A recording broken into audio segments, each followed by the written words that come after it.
Most people are familiar with the word portage, especially if you've been up north. It's a journey. It's moving from one place to the next place, and sometimes it involves navigating hurdles and boundaries and difficulties.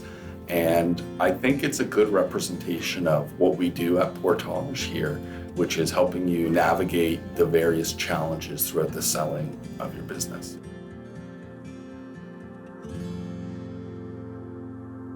So we at Portage work as a team. We're a unit of specialized individuals who are helping to do a lot of the heavy lifting for you.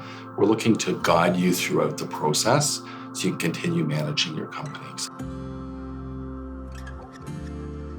Our mandate is really to only take on an engagement if we truly believe in it. And you can rest assured that we've done the work up front to make sure the value's there, to make sure that it is a feasible investment.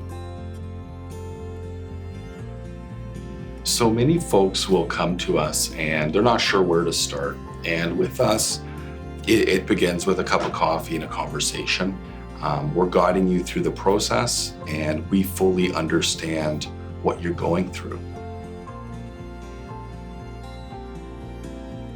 There may not be a defining moment in your life when you decide it's time to sell, but there may be moments when you start to think about the next chapter of your life, and there's a good time to contact us and start the conversation.